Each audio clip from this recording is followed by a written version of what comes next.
Welcome back. Your time now is 7:09, less than 45 days away to Election Day. The Florida Attorney General, a Republican, now calling for an investigation into billionaire Michael Bloomberg, who has pledged millions of dollars to help felons in that state regain their voting rights in time to cast a ballot this November.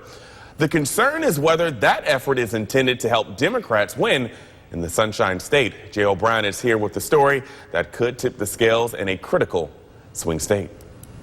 Wednesday afternoon, the Florida Attorney General called on the state's Department of Law Enforcement and the FBI to look into whether billionaire Michael Bloomberg's plan violates state and federal laws against buying votes. 2 years ago, Floridians overwhelmingly voted to allow convicted felons like Derrick McCray their voting rights back once they've done their time. Republicans in the state legislature soon changed that, requiring felons to first pay any outstanding fines, victim restitution, and court costs before they could cast a ballot.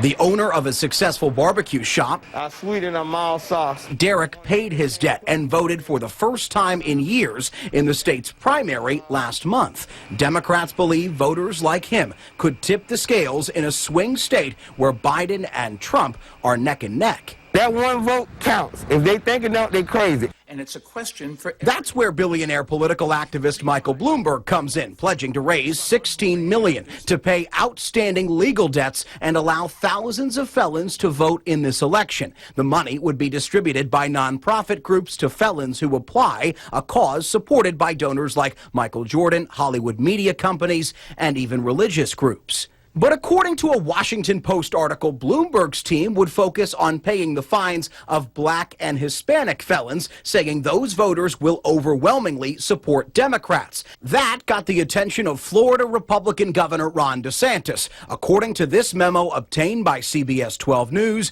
he asked Attorney General Ashley Moody to investigate. She's now calling on the Florida Department of Law Enforcement and the FBI to look into if Bloomberg violated laws on buying votes. That is pay for play. It's not lawful in Florida. Florida Republican Congressman Matt Gaetz was the first to call for an investigation. They found a specific segment of black and Latino voters that they are going to restore to the voter rolls, and they say that their expectation is to be rewarded by the votes of those individuals.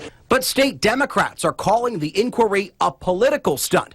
Palm Beach County Defense Attorney Ian Goldstein says making a case against Bloomberg would be tough. A conviction would require some proof of a quid pro quo, paying people's fines only if they commit to vote Democratic. There would have to be an agreement, just not an expectation, not a hope, but an agreement. In a letter to the FDLE and the FBI, the Attorney General of the state of Florida cites legal precedent saying that even innocuous incentives to vote, like the one that Bloomberg is providing, could technically violate election rules. In West Palm Beach, I'm Jay O'Brien reporting.